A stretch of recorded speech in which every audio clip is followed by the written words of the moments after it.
बिस्मिल्लाहिर्रहमानिर्रहीम। 9th physics chapter number 1 का lecture number 17। अच्छा, इसके हम देखेंगे स्टॉप वॉच। स्टॉप वॉच आपकी दो तरह की होती है, mechanical watch and digital watch.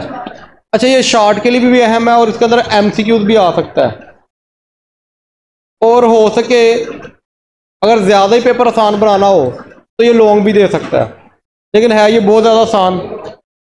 Stop watch. अच्छा, how to use a mechanical stop watch.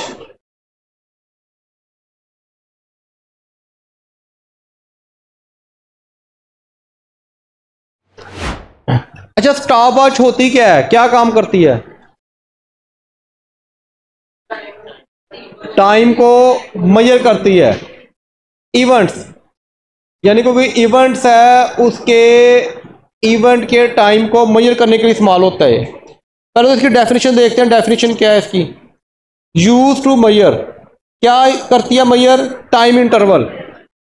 कि जो आपका इंटरवल है, इंटरवल का मतलब फासला, वक्फा, जितना ब्रेक होती है, आपका ये पीरियड चल रहा है, ये भी आपका इंटरवल चल रहा है कि इस इंटरवल में आप क्या कर रहे हो और क्या टाइम गुजर रहा है, ये कितने टाइम का है। लेट कर लो आपका जो इंटरवल है, यानी ये वाला पीरियड, पीरियड नहीं मैं कहता, इसको इंटरवल कह देता हूं, 35 मिनट्स का है। तो ये क्या है? उसका इंटरवल। ठीक है, time interval of an event. अब ये हमारा इवेंट ही चल रहा है। लेट कर लें आपका ये फिजिक्स का पीरियड है, तो ये फिजिक्स का पीरियड है, तो इसको हम इवेंट कह सकते हैं। इवेंट का मतलब क्या होता है? कोई ना कोई आपका तकरीब कह लो, आप मीटिंग कह लो, ठीक है। तो इवेंट का मतलब होता है कोई ना कोई तकरीब आपकी। तो इस वक्त जो हमारी है फिजिक्स का लेक्चर चल रहा है, तो ये भी हमारा एक इवेंट है। यानी कोई भी इवेंट, जब भी आप उसका इंटरवल निकालोगे, टाइम निकालोगे, तो उसके लिए आप स्टॉप वॉच या घड़ी को इस्तेमाल करोगे। यहां समझ आ गई बात की? तो इसकी डेफिनेशन आई है, time interval use to measure the time interval of an event. अच्छा, आगे इसकी टाइप कितनी होती है? दो टाइप्स हैं। कौन कौन सी? Mechanical and digital watch. अब ये मैकेनिकल और डिजिटल क्या होती हैं देखते हैं। अच्छा, मैकेनिकल वॉच बता सकता है कोई? बिल्कुल। अब ये जो आपकी वॉच लगी हुई है दीवार पे, ये हमारी मैकेनिकल वॉच, जिसके अंदर आपकी नीडल, सुइयां वो इस्तेमाल होती है। 3 सुइयां होती हैं।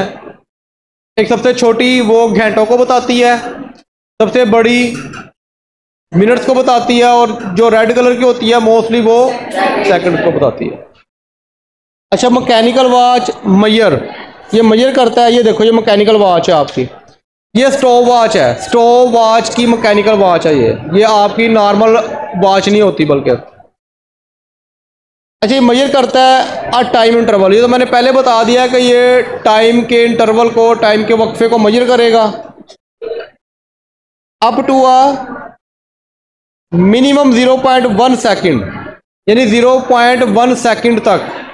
यानी इसका लीस्ट काउंट कह लो आप, इससे कम मेजर नहीं कर सकता। यानी कि आपका 1 सेकेंड होता है, उसका 10वां हिस्सा, जरा मैंने समझाता नहीं आपको कि एक पेज है, मैं कहता हूं एक पेज 1 सेकंड का है, उसके 10 टुकड़े कर दो, तो क्या होगा उसका कि वो एक मीटर के हमने 10 टुकड़े कर दिए, 1 सेकंड के 10 टुकड़े कर दिए, यानी इतना छोटा हो जाएगा वो।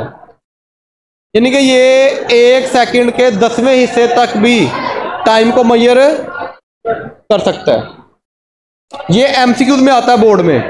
मैकेनिकल स्टॉप वॉच का लीस्ट काउंट या मिनिमम कहां तक टाइम इंटरवल नोट कर सकता है? 0. या सेकंड का 10वां हिस्सा। 1/10 का मतलब है सेकंड का।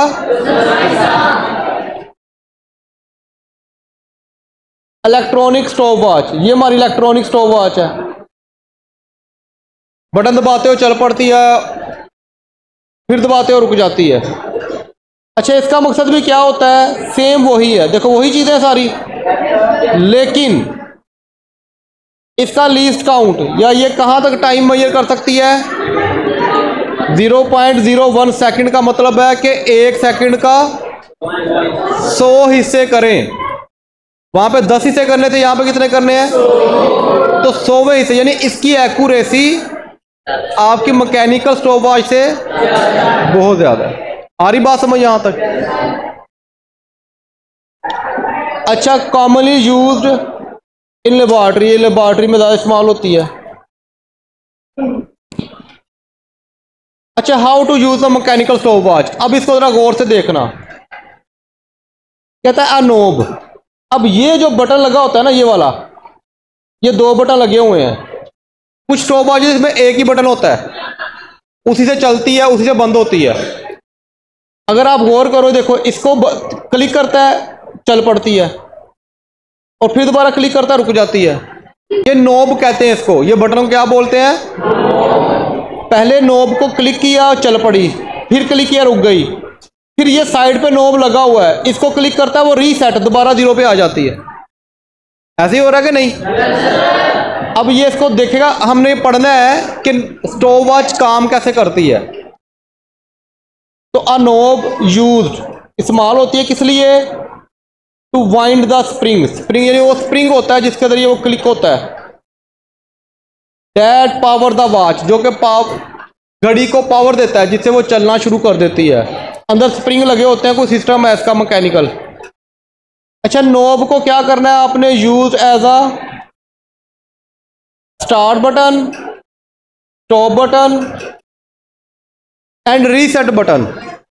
इससे वो स्टार्ट भी होगा, स्टॉप भी होगा, और अच्छा, तो देखो कैसे इस्तेमाल करते हैं। Watch start with the knob is, अच्छा, when the knob is pressed second time, तो सेकंड टाइम जो प्रेस करोगे तो क्या होगा? स्टॉप हो जाएगी। अच्छा, रीसेट के लिए हम क्या करेंगे? Bring the needle back to the 0 position. ये देखो, जब मैंने इसको क्लिक करता हूं, ये देखो दोबारा 0 पे नहीं आ जाती। यानी कि यहाँ पे 2 नोब्स लगी हुई हैं, एक स्टार्ट करने के लिए और वो ही स्टॉप करने के लिए। लेकिन जब दूसरी मैं क्लिक करता हूँ, वो रीसेट पे आती है। क्लियर होगी बात यहाँ तक?